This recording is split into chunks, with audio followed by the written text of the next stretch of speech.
शून्याचा पाडा पण येतो. बोलून दाखवू. 0 1 0 0 2 0 0 3 0 0 2 0. तसं नाही, पण शून्याचा पाडा किती अवघड असतो ना. माझी एक मैत्रीण आहे स्वरा, तिला अंक येतात 0 मार्क मिळाले ना, तिची आई तिला म्हणते, अगं ए स्वरा, कठीण आहे का काय तुझं?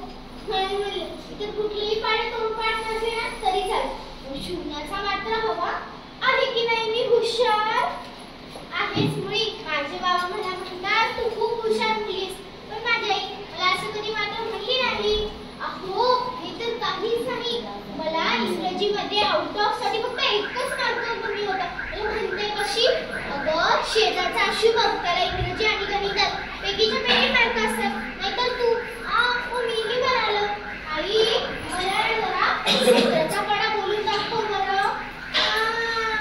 इतक्या दिवस खाऊ घातले नाही, तेवढे सगळे फटके एकदमच खाऊ घातले तिने. पण माझे बाबा तसे नाही, सगळ्या गोष्टी खूप प्रेमाने समजून सांगतात. मात्र खूप कमी देतात. तर काय करणार ना बिचारे, कामच एवढं असतं. कधी इथे असतात तर कधी तिथे.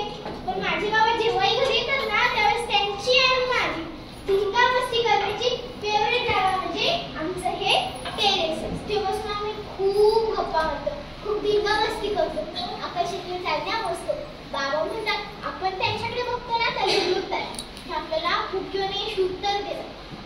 माझी आई जेव्हा मला मारते ना तेव्हा मी खूप रडते. माझे बाबा मला जवळ घेतात आणि म्हणतात, बेटा या जगात रडणाऱ्या कुणीही जवळ करत नाही. अगदी देवबाप्पालाच तर अशी माणसं आवडत नाही.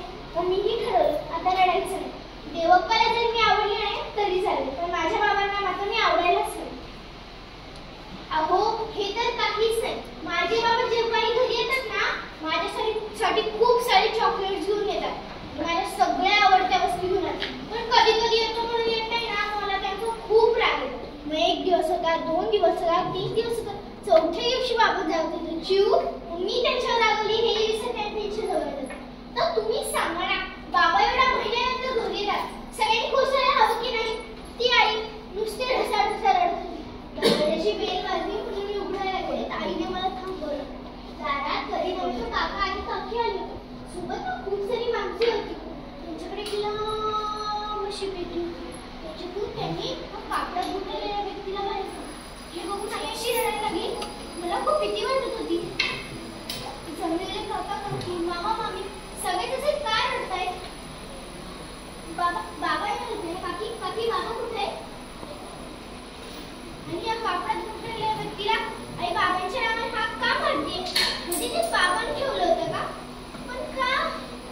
सगळे प्रश्न मला पडतात. माझ्या या सगळ्या प्रश्नांची उत्तर काकी थांबा ना, बाबाशी बोलायचंय. बाबा थांबा ना. माझ्या सगळ्या प्रश्नांची उत्तरं देणाऱ्या माझ्या बाबांना ती माणसं कुठेतरी घेऊन चालली. त्या दिवसानंतर आमच्या घरात कोणीही असलं नाही, तर बोललंही नाही. बाबा नेहमी हसायला सांगायची, आई ती तर नुसती रडतीये. बाबा म्हणतात लष्कराच्या शिपाईच्या डोळ्यात कधी अश्रू येऊ नये. ते 2 जीव घेण्याच्या महापुरासारखे असतात. अश्रू आणि महापूर हे दोन्ही माणसाला हतबल करतात.